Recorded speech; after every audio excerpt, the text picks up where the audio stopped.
Hey, what is up guys, it's Jake here and welcome to a product review. Now today I will be reviewing the Derwent Inktense. Now this is the 24 set and I've been looking to get this product for quite a while and I finally got around to buy it. Now they are rather expensive. Even this set I think cost me around I've had it on, I used a 50% coupon discount on it, so I got it for like 80 bucks, but I think retail price in Canada was like around 200 bucks or something. So yeah, they're quite expensive. These pencils come in a 6, 12, 24, 36, 38, and 72 set, and you can get them in tin can, like in a tin set, or with the 48 or 72 set, you can get it in a wooden box. They are available for open stock and they have a pretty wide variety of colors. So basically what these pencils are is, unlike other watercolor pencils, they are ink-based pencils. As you can see here, Derwent actually has a very nice way of differentiating their products. So if on the end the border or whatever but under the color is blue, that means it's water soluble, and if it's gray, it means it's just plain. So here's a bit of history on Derwent. Now basically them being ink based means that once you apply water onto it and they dry, the ink becomes permanent on paper, so you can use them to layer a lot, or you can even use them dry as regular colored pencil.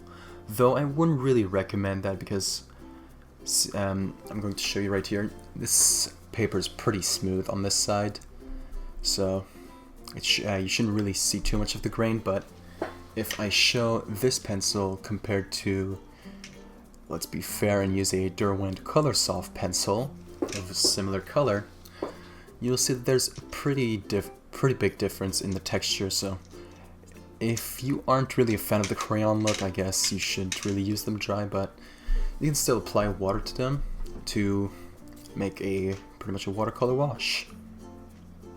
As you can see here, the difference between them.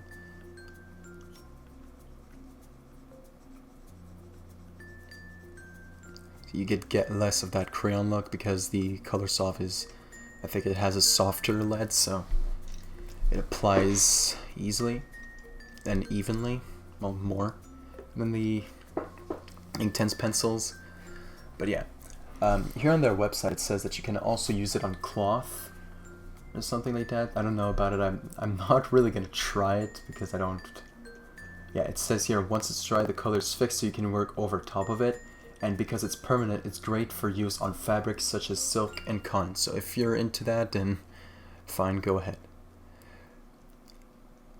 So here you can see how they dissolve. I didn't use the right brush for this. I just used my cheap fan brush without really realizing that my other water brush was actually in my room. So yeah, as you can see, if you don't apply much pigment onto the paper, you're not really gonna get a very vibrant color, and it's just going to be very translucent. But if you use a lot of pigment like here, you're going to see how much the color is gonna pop. Like, already you can see the difference. But yeah, so ways you can use them is like regular colored pencil, just lay it down and then go with water on top of it, or you can even wet your pencil and apply the pigment from there with a wet brush. Now you can also get these into blocks, which is, I guess, a bit to cover more area faster than the pencils. Or you can also use them like if it was a watercolor palette, which is pretty cool.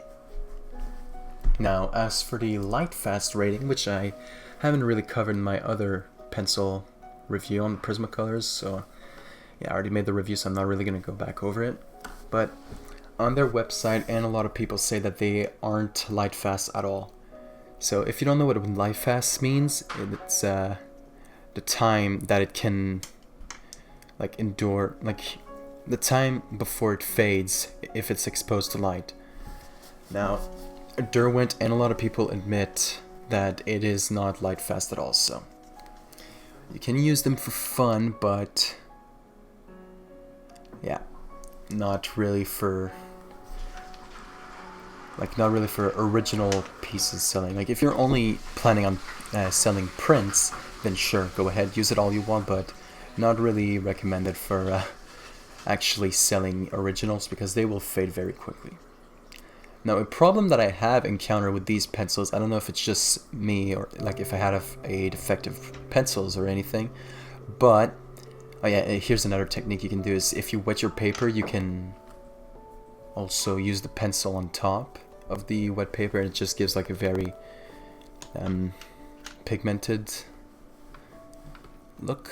I don't know how to say it, but as you can see, it's still like the crayon look, but it's very pigmented.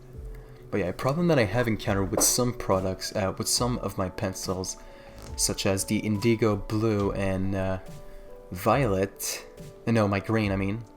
I don't know the color, but it was one of the deep greens.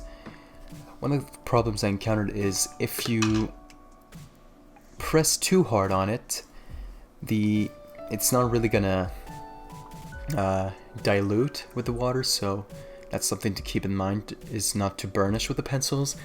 And even sometimes, even if I press light, they will still give that, like they will not dilute, and I will have these ugly pencil marks.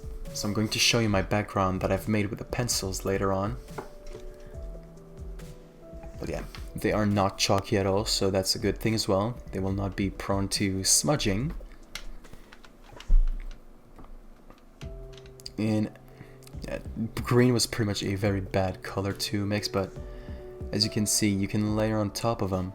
And unless you press really hard with a lot of water, well, with some water and press really hard, they will not lift off at all. They are pretty permanent. Now, as you can see, I'm pressing, well, I was pressing pretty hard, then I put a good amount of water, and well, I still recently had put the water, these swatches down, but if I go on the right side there, where it is a pretty thin layer, which usually if it was watercolor you'd think that they would it would lift off, but as you can see, it does stay pretty permanent if you let it dry for a while. Now, this was a pretty thin coat, so unless you put a lot of water, it will not lift off.